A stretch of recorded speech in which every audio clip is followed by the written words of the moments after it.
Welcome to today's presentation. This is presentation of project done as part of Genomics Informatics course on Master's Studies at Electrical Engineering Faculty in Belgrade University.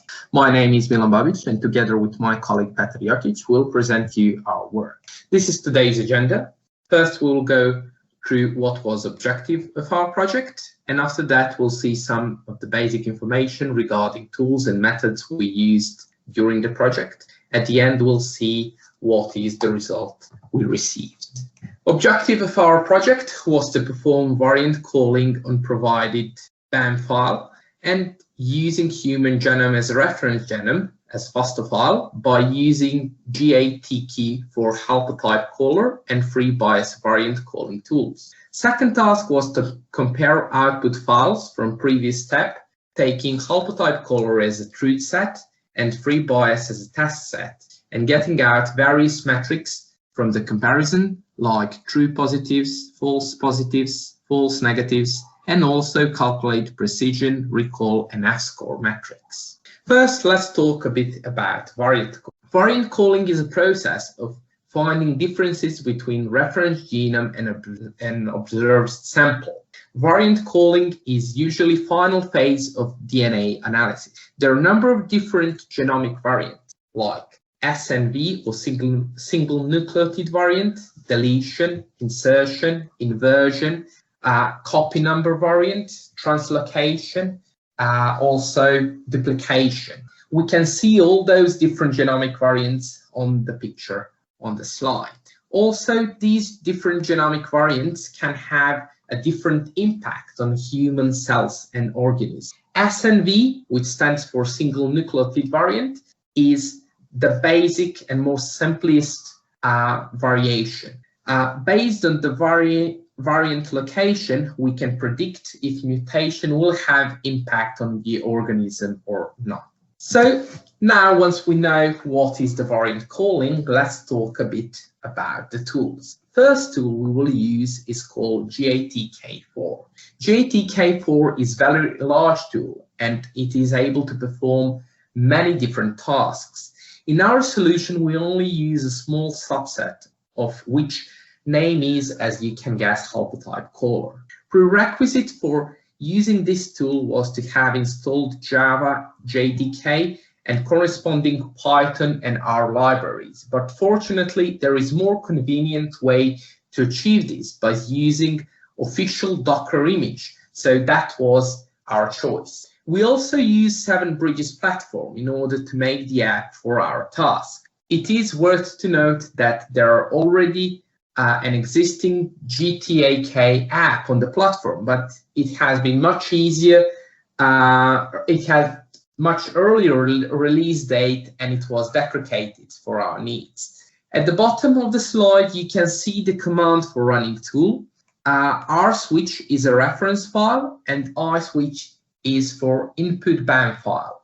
With oswitch, we determine name of our input file, which is compressed VCF file, so we will need to unzip it. So that was the first tool. The second tool we needed to use was free bias. Free bias is much smaller tool compared to GTAK, and it's specialized for finding small polymorphisms. Best thing is that it comes with pre-built x64-bit Linux library, so we didn't need to install anything. Again, here we can see run command with fswitch with stated needed files, and after greater mark, we put the name of the output file as var.vcf in this case. So once we run these tools, we received two files. First file generated by GATK is called output.vcf, and that is our truth set, and file generated by free bias is called var.vcf, and it's our test set. Once we perform this, we will now need to do the comparisons. And now there are a few important metrics we need to know.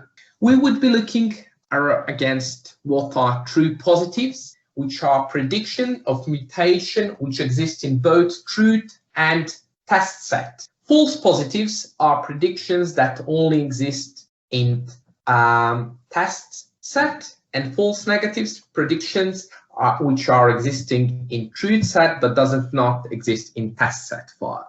Also, one of the important metrics we've got are precision, recall, and F-score formulas. So here at the bottom of the slide, we can see how we are calculating these metrics using true positives, false positive, and false negative values.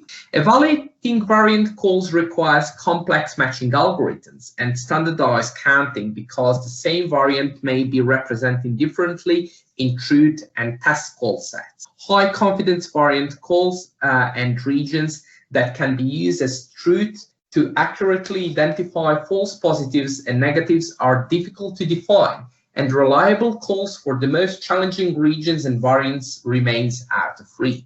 So once we generated these files, what we saw is that free bias test set is much larger than our truth set, which is generated using GATK tool.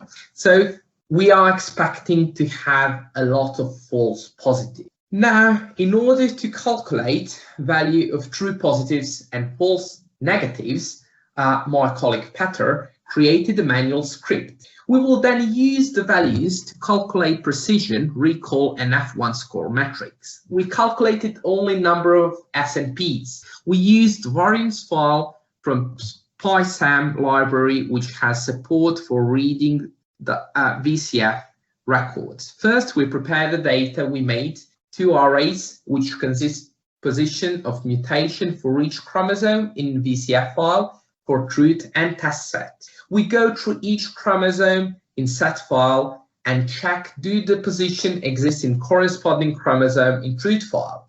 If it exists, then we count it as a true positive. Otherwise, if it doesn't exist, then we count it as a false positive. On similar way, we count number of false negatives. But now we can go through the truth set again, chromosome by chromosome, and where we are checking if position doesn't exist in the set file. If that is true, then we have a false negative. Results which we're getting are as we expected. Now, by using formulas seen on previous slide, we can calculate all the metrics. So here we can see what are the results of our true positives, false positives, and false negatives. And we can see that we have quite a lot of false positives as we expected. We see also our precision, recall, and F1 score. Here we can see the graph representation of the results we calculated in the previous step. From here we can see that we have significant number of false positives comparing to true positives and quite small number of false negatives. On the right side, we can see results of precision, recall, and F1 score. We also use few different tools to calculate these true positives, false positives, and other metrics, which were available on CGC SV Genomics portal. Here you can see the results we were getting from running Picker genotype concordance as well as in concordance GATK tool.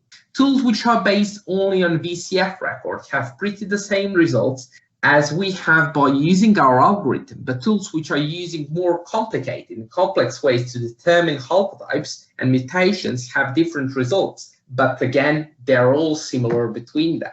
So if we have a look, these two tools gave us pretty similar results to the one which we received. So our conclusion is that evaluating variant calls requires quite complex matching algorithms and standardized counting because the same variant may be represented differently in true and test call set. We're also getting expected results when we're comparing only using VCF records. And also important is that most tools are using better approach, so there are a lot of difference in results. So that would be it from us. Thank you for watching.